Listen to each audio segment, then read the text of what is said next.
সংসদে অধিবেশন ডেকে সেটা আইন পাশের জন্য কার্যকর ব্যবস্থা নেওয়া হোক, অথবা আমরা চাচ্ছি আইন বিভাগের মাধ্যমে জাতীয় সংসদের মাধ্যমে সেটাকে আইন করে যথাযথ বিধি বদ্ধ করার জন্য যাতে জনপ্রতিনিধিরা এক্ষেত্রে ভূমিকা পালন করে।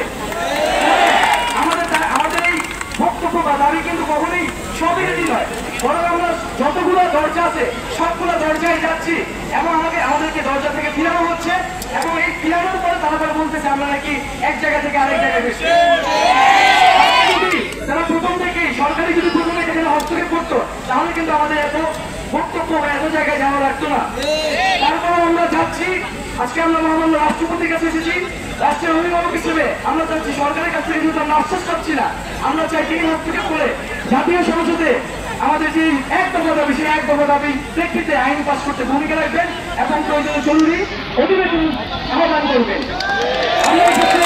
আমাদের স্মারকলিপিতে আমরা মহামান্য রাষ্ট্রপতির কাছে 24 ঘন্টার জন্য একটি সুপারিশ করেছি যে আগামী 24 ঘন্টার মধ্যে আমরা চাই সংসদে অধিবেশন ডেকে সেটা আইন পাশের জন্য কার্যকর ব্যবস্থা নেওয়া হোক, অথবা অধিবেশন আহ্বান করা হোক।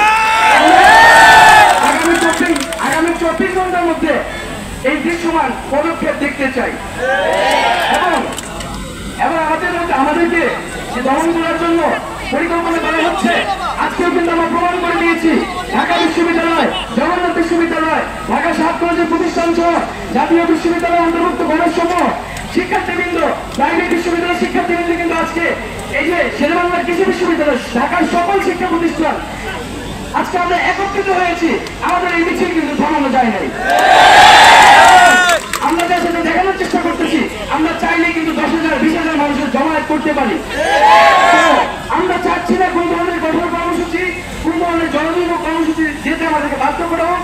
আমরা চাচ্ছি 24 ঘন্টার মধ্যে একটা দৃশ্যমান পদক্ষেপ নেওয়া এবং আমাদের সাথে আমাদের যে দাবি সেই দাবি পূরণ করা হোক। আমরা আগামী 24 ঘন্টা পর্যবেক্ষণ করব সরকারের তরফ থেকে, মহামান্য রাষ্ট্রপতির তরফ থেকে এবং দায়িত্বশীল ব্যক্তিদের পক্ষ থেকে কি ধরনের বক্তব্য এবং পদক্ষেপ আসছে সেটি আমরা পর্যবেক্ষণ করে আমরা পরবর্তী আমাদের কর্মপরিকল্পনা ঠিক করবো। এবং আরেকটি বিষয়, আমাদের নামে যে মামলা করা হচ্ছে শাহবাগ থানায় অজ্ঞাতনামা মামলা করা হয়েছে, আমরা বলেছিলাম 24 ঘন্টার মধ্যে সেই মামলা প্রত্যাহার করতে হবে।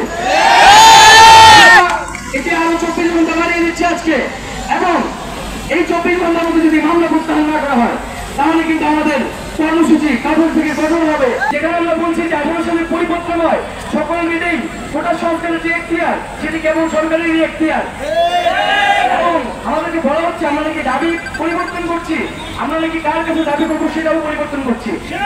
আমরা প্রথম থেকে আমাদের বক্তব্য খুবই স্পষ্ট, কোটা সংস্কারের এখতিয়ার সরকারের, সেটা আমরা প্রথম থেকে বলেছি, নির্বাহী বিভাগ এবং সরকারে, বরং সরকারই সেই দায় এড়ানোর চেষ্টা করেছে।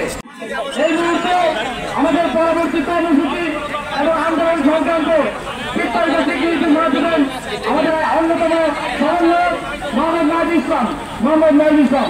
সরকারি চাকরিতে সকল গ্রেডে অযৌক্তিক ও বৈষম্যমূলক কোটাগুলোকে বাতিল করে সংবিধান অনুসারে শুধুমাত্র অনগ্রসর জাতিগোষ্ঠীর জন্য 5% কোটা রেখে সংসদে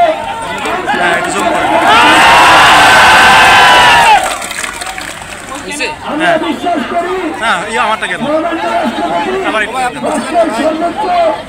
আসলে থেকে সারা বাংলাদেশের ছাত্র সমাজের এই প্রাণের দাবিটি সত্য বাস্তবায়নের জন্য প্রয়োজনীয় সকল পদক্ষেপ গ্রহণ করবে। সকলের উদ্দেশ্যে জানাতে চাই, আমরা আমাদের শিক্ষার্থীদের পক্ষ থেকে একটি দল আমরা সেখানে গিয়ে আমাদের যে স্মারকলিপি সেটি মহামান্য রাষ্ট্রপতির পক্ষ থেকে মহামান্য রাষ্ট্রপতির সামরিক সচিবের হাতে প্রদান করে এসেছি।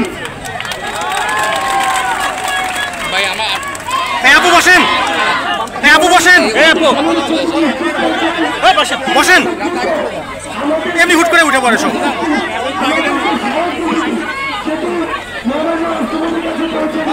একটু সাইডে